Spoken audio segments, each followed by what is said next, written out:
ابراہیم علیہ السلام کو خواب میں دکھایا گیا کہ وہ اپنے اکلوتے بیٹے اسماعیل علیہ السلام کو ذبح کر رہے ہیں۔ نبی کا خواب سچا ہوا کرتا ہے، چنانچہ اللہ کے اس حکم کی تکمیل کے لیے فوراً فلسطین سے مکہ مکرمہ پہنچ گئے، جیسا کہ سورۃ الصافات میں فرمان الہی ہے۔ پھر جب وہ لڑکا حضرت ابراہیم علیہ السلام کے ساتھ چلنے پھرنے کے قابل ہو گیا تو انہوں نے کہا، بیٹے میں خواب میں دیکھتا ہوں کہ تجھے ذبح کر رہا ہوں، اب سوچ کر بتاؤ تمہاری کیا رائے ہے؟ جب باپ نے بیٹے کو بتایا کہ اللہ سبحانہ و تعالیٰ نے مجھے تمہیں ذبح کرنے کا حکم دیا ہے تو فرما بردار بیٹے اسماعیل علیہ السلام کا جواب تھا، ابو جان جو کچھ آپ کو حکم دیا جا رہا ہے اسے کر ڈالیے، انشاءاللہ آپ مجھے صبر کرنے والوں میں پائیں گے۔ پھر اللہ سبحانہ و تعالیٰ کی رضا کے لیے ابراہیم علیہ السلام نے تاریخ انسانی کا وہ عظیم الشان کارنامہ سر انجام دیا جس کی مثال نہ اس سے پہلے کبھی زمین و آسمان میں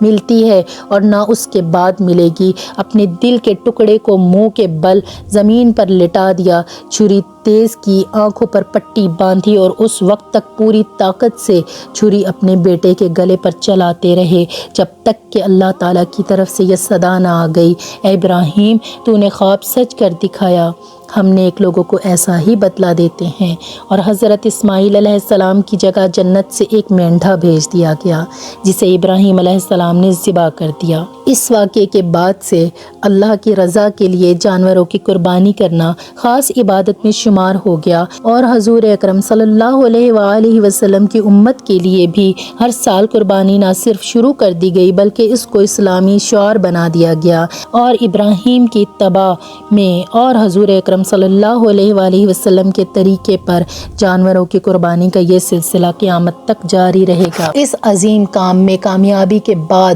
اللہ سبحانہ و تعالیٰ نے ابراہیم علیہ السلام کو حکم دیا کہ دنیا میں میری عبادت کے لیے گھر تعمیر کرو، اور پھر باپ بیٹے نے مل کر بیت اللہ شریف یعنی خانہ کعبہ کی تعمیر کی۔ قرآن مجید میں ارشاد ربانی ہے، اور اس وقت کو یاد کرو جب ابراہیم بیت اللہ کی بنیادیں اٹھا رہے تھے اور اسماعیل بھی ان کے ساتھ شریک تھے، اور دونوں یہ کہتے جاتے، اے ہمارے پروردگار ہم سے یہ خدمت قبول فرمائیے۔ بیت اللہ کی تعمیر سے فراغت کے بعد اللہ سبحانہ و تعالیٰ نے یہ حکم دیا کہ لوگوں میں حج کا اعلان کر دو۔ حضرت ابراہیم علیہ السلام نے حج کا اعلان کر دیا، اور اللہ تعالیٰ نے ابراہیم علیہ السلام کا نہ صرف اعلان سنا بلکہ اس وقت کے زندہ لوگوں تک پہنچا دیا، بلکہ عالم ارواح میں تمام روحوں نے بھی یہ آواز سنی۔ جس آدمی کی قسمت میں بیت اللہ کی زیارت لکھی تھی اس نے اس اعلان کے جواب میں لبیک کہا، اور آج دنیا کے کونے کونے سے